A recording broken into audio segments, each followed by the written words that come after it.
I think this is the first national movement against not just vaccine mandates, but the lockdown and masking. I think these guys are an avatar for everything that people have suffered through the last 21 months. And it's been, churches popping up here and gyms in BC and curfew scofflaws in Quebec. But this is the first one that is just rolling through all the provinces together. Why do you think people are so interested in this? I fully agree with what you're talking about. It is national. I think people have been waiting for a larger means to express themselves and saying they're tired of this. They want to push back against mandates. I mean, on multiple levels. It's gone far beyond just the truckers. That was just the first issue.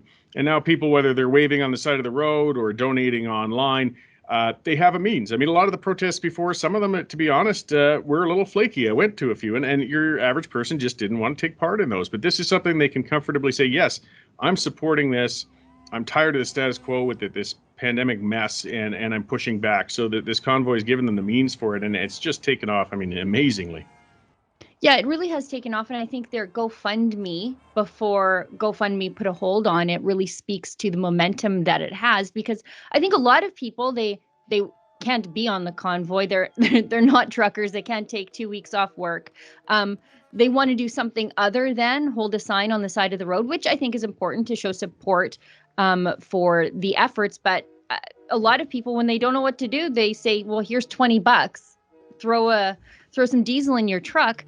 But GoFundMe is now holding on to that.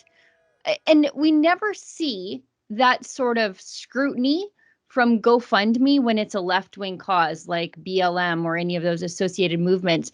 That it seems to be, that's just the vehicle that you donate to these causes, and that's good enough for GoFundMe. But on the flip side, whenever it's sort of like a conservative thing, there's always this additional layer of scrutiny applied to it. Yeah, absolutely. And the mainstream media has jumped all over that, you know, and they've acted as if it's been shut down. So, I mean, it should be clear. I've been watching that site. When they shut one down, you can't even donate to it. They're saying this is a bad cause. We're not going to support it. We're out. What they are doing is just applying their standards to the letter of saying we want to know where the dispersal is going and things like that, which isn't necessarily bad. But the double standard, yeah, they wouldn't think for a second of doing that to BLM. And they're in a rock and a hard place, I think. I mean, they're probably standing to make a good chunk of money out of this as well as part of their service, but they're probably getting inundated with, you know, those ridiculous claims that this is a terrorist movement and stuff like that, and they don't want to be caught within it. So it'll be interesting to see what happens. But I think if they were going to shut it down, they already would have. Like, they would have completely stopped this thing. They just want to make sure they've covered their butts before releasing the funds. But as you said, it's given people a mechanism.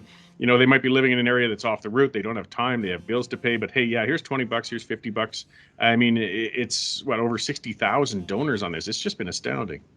Yeah, and some of the donations are enormous, like $10,000, $1,000 here. These are, again, people who just, they don't know what to do, but finally someone's standing up. So they say, here's some money, stand up for me.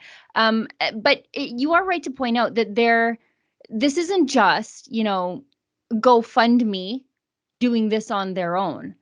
GoFundMe has had a ton of pressure from people on the left, organized and powerful in some instances, who are saying, well, what are you going to do about all these people raising money? We saw it from Gerald Butts, who sort of wanted to nudge GoFundMe in the right direction, and from journalists who seem to think their only job is holding the people to account on behalf of Justin Trudeau.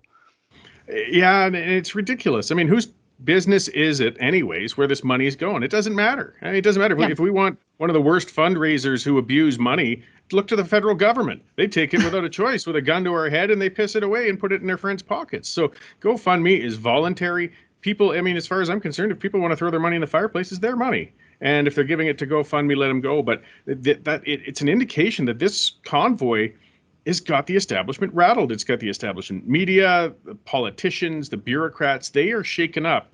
Canadians, are passive, docile Canadians, are finally pushing back and en masse, and this has them nervous, and they're just, you know, striking back in any way they can think of. Yeah, you know, speaking of docile and passive, the last time I saw the Hutterites out supporting a political cause like this was during Bill 6, the farm unionization law here in Alberta back in 2016 that the NDP brought in, because the NDP don't actually know any real farmers, obviously. But the Hutterites were out there in full force. And one of the reasons they were out there during Bill 6 in full force was when they said to the government, hey, we are a family farm and you can't put these labor laws on us. The NDP tried to make an exemption for them, and they said, you're not going to carve us out of the community. We worked really hard to be together as neighbors, and now you're going to give us these special exemptions that will cause division. The Hutterites in, so far, Saskatchewan and Manitoba, they're out along the side of the road, women, men, holding signs that say, we support the truckers, not Trudeau. And they were emotional. We had one of our reporters talk to a few of them, and a man was quite emotional that, that once again, here they are fighting tyranny. And right on cue, obviously, the mainstream media and the activist organizations whipped out these same old tropes that this is a racist, misogynist, extremist, anti-Muslim. That's a new one. Trucking Convoy, they did this with United We Roll. They're doing this again. But I think, and correct me if I'm wrong, I think people just aren't buying it anymore. They're not falling for any of it.